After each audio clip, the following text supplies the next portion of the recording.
Hey guys, അപ്പോൾ ഇന്നും ഒരു കോളേജ് വ്ലോഗാണ്. രാവിലെ തന്നെ കോഴിമുട്ടിയും കഴിച്ചിട്ട് ഞാൻ അങ്ങോട്ട് പോയി ഗായ്സ്. പിന്നെ എന്താ മുഖത്തൊരു തൃപ്തി ഇല്ലാത്തത് പറഞ്ഞാൽ ഇന്ന് ഞങ്ങൾക്ക് ഇൻറ്റേർണൽ എക്സാമാണ്. അതും ഒന്നല്ല, രണ്ടെണ്ണം.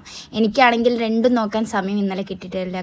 കാലും കൈയൊക്കെ വേദനിച്ചിട്ട് ഡാൻസ് പ്രാക്ടീസ് ചെയ്തതിനെ കൊണ്ട് കിടന്ന് അങ്ങോട്ട് ഉറങ്ങി ഗൈസ്, ഒന്നും നോക്കിയില്ല. അപ്പോൾ രാവിലത്തെ എക്സാം തന്നെ പോയി തൃപ്തിയായതിൻ്റെ ശേഷം ഒരു ചായയൊക്കെ കുടിച്ചു. ഇന്നാലും സമയം ഉണ്ടായിരുന്നു കുറച്ച് നേരം പഠിക്കാൻ. ഞങ്ങൾ പഠിച്ചോ? അതും ഇല്ല, വർത്താനം പറഞ്ഞ് ഇങ്ങനെ കുത്തിരുന്ന്. അങ്ങനെ ആ എക്സാമും എഴുതി കഴിഞ്ഞിട്ട് ഞങ്ങൾ നേരെ പ്രാക്ടീസ് ചെയ്യാൻ വന്നു ഗൈസ്. പ്രാക്ടീസ് എങ്കിലും നടക്കട്ടെ, അതല്ലേ നല്ലേ. അങ്ങനെ ഡാൻസ് പ്രാക്ടീസ് ചെയ്തു. ഞങ്ങൾ പിന്നെ സ്റ്റെപ്പ് ഇടുക, ഇതന്നെ ചെയ്യായിരുന്നു. പിന്നെ കുറേ പേര് എന്നോട് ചോദിച്ചിട്ടുണ്ടായിരുന്നു ഇൻസ്റ്റയിലായിട്ട് എവിടെയാണ് പഠിക്കുന്നത് എന്ന്. ഞാൻ ഭവൻസ് പൾസാർ രാമനാട്ടരെയാണ് പഠിക്കുന്നത്, കോഴിക്കോട് തന്നെയാണ്.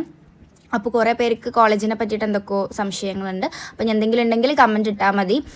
അത് കഴിഞ്ഞതിന് ശേഷം ഞങ്ങൾ പ്രാക്ടീസൊക്കെ ചെയ്തു. പ്രാക്ടീസ് ഞങ്ങൾ മാത്രമായിട്ട്, ഞങ്ങൾ എപ്പോഴാണ് ഇറങ്ങിയത് വെച്ചാൽ ഒരു 5 എത്രയോ അയക്കുന്ന 5 അല്ല 4 എത്രയൊക്കെ ആണ്. പക്ഷെ എന്നാലും ഞങ്ങൾ 5 എത്രയൊക്കെ ആയിട്ടാണ് ഇറങ്ങിയത് കോളേജിൽ നിന്ന്. അത് കഴിഞ്ഞതിൻ്റെ ശേഷം ഞങ്ങൾ നേരെ രാമനാട്ടിൽ നിന്നൊരു ഷവർമ്മ കഴിച്ചു. വിശന്നിട്ട് വയ്യായിരുന്നു, ഉച്ചയ്ക്കൊന്നും കഴിച്ചിട്ടില്ലായിരുന്നു. അങ്ങനെ ഞങ്ങൾ ഇറങ്ങിയപ്പോൾ ഒടുക്കത്തെ മഴ ഗൈസ്. ഒടുക്കത്തെ മഴ. അങ്ങനെ ഞാൻ ബസ് കയറിയപ്പോൾ എൻ്റെ ഒരു ചേച്ചീനെ കണ്ട്. കുറേ കാലമായിട്ടുണ്ടായിരുന്നു. അപ്പോൾ കുറേ കഥ പറയാനുണ്ടായിരുന്നു. അത് കഴിഞ്ഞ് നേരെ വീട്ടിലേക്ക് പോന്നു ഗൈസ്. അപ്പോൾ അത്രേ ഉള്ളൂ, ബൈ.